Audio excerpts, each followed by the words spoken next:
A former prosecutor is defending herself tonight, saying that her controversial email about a white security guard killing a black man was taken out of context. Thanks for joining us tonight on air and streaming live on the News 4 app. News 4 Investigates first told you about this email in a breaking news alert today.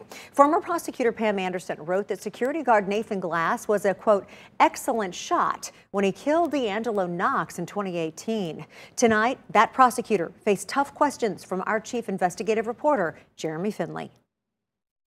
It's the shot that ended the life of D'Angelo Knox, a shot that the former prosecutor in the case later joked about, writing to a detective, the security guard was an excellent shot. Disgusted.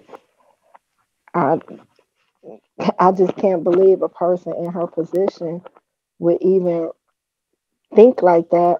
Surveillance video shows how it all happened. Someone shoots at Knox in front of the pharmacy restaurant in 2018, causing him to crash. He stumbles out and shoots back, running down the street. Now watch the front door of the restaurant. That's security officer Nathan Glass, who shoots Knox and kills him. Tasked with reviewing the case for potential criminal charges, veteran prosecutor Pam Anderson. Not only does Anderson decide this video is insufficient, but decides not to press charges against Glass, writing in an email he justifiably killed Knox. Glass then went on to become a Metro police officer. Fast forward to October 20th of this year, the NAACP and attorney Joy Kimbrough hold a news conference calling for a federal hate crime investigation, saying the video never shows Knox point his weapon at the restaurant or the security guard. And that's when the DA's office began to review the case and found this email where a Metro police detective writes that Knox's gun was given to him by a homicide suspect, in which Anderson replies, the security guard was an excellent shot. Knox's mother does not find that funny. That's totally unacceptable. But sometimes people get in position and they just take their authority and think that they can do anything with their authority. Frankly, when you read that email, it comes off pretty callous.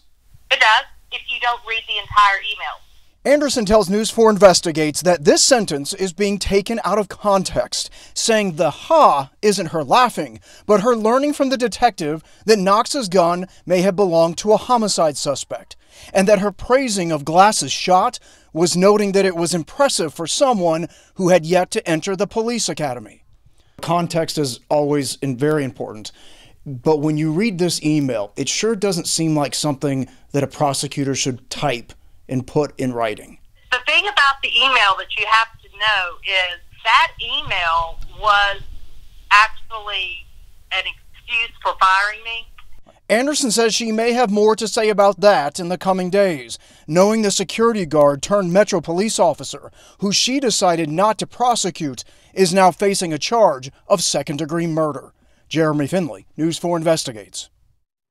And Anderson also tells News 4 Investigates during her termination that email was not mentioned, nor was she given the chance to explain it. In a statement to News 4 Investigates, a spokesman for DA Glenn Funk's office writes, General Funk would like to respond but cannot at this time because it is a pending case.